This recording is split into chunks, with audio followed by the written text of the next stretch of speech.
Welcome to my mini vlog. ఈరోజు అయితే బాబుని తీసుకుని హాస్పిటల్కి వచ్చాము. ఎందుకంటే బాబుకి లైట్గా జలుబు దగ్గు ఉంది. ఇంకా మా ఆడబడిచి వాళ్ళ పాప కూడా ఇంజెక్షన్ ఉంది.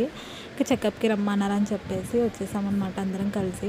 ఇంకా చెకప్ అయిపోయింది, మెడిసిన్స్ రాశారు, మెడిసిన్స్ కూడా తీసేసుకున్నాము. ఇంకా వెళ్ళిపోదామన్న టైంకి బాబుకి డైపర్స్ అవి లేవు కదా అని చెప్పి పక్కన ఉన్న సూపర్ మార్కెట్కి వచ్చామన్నమాట. ఇక్కడ ఒక ఫన్నీ థింగ్ జరిగింది. ఏంటంటే మనకు కావాల్సింది ఓన్లీ డైపరే కదా, డైపర్స్ను వైప్స్ కదా, అవి మాత్రమే తీసుకుని వెళ్ళిపోదాం అనుకున్నాం. కాకపోతే అక్కడికి వెళ్ళి అవన్నీ చూసాక మాకు అవసరం ఉన్నవి లేనివి అన్నీ తీసుకొని ట్రావెల్ వేసుకుంటున్నాం అనమాట. మేము తీసుకుంటుంటే కనీసం మా ఆయన ఆపని కూడా ఆపట్లేదు. వాళ్ళ మేనగోళ్ళని ఎత్తుకొని అలా తిరుగుతున్నారు అంతే.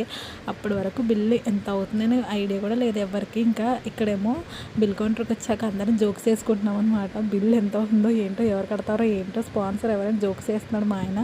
కాకపోతే ఆఖరికి ఆ బకరా అయింది మా ఆయనే అనమాట. ఆ 2000 ఆయనే పే చేశాడు. అయితే మాకు అవసరం ఉన్నాయి లేనన్నీ తీసేసుకొని బిల్ ఎంత చేసేసుకున్నాం. మీకు ఎప్పుడైనా జరిగిందా ఇలాగా? జరుగుంటే కామెంట్ చేయండి. బాయ్.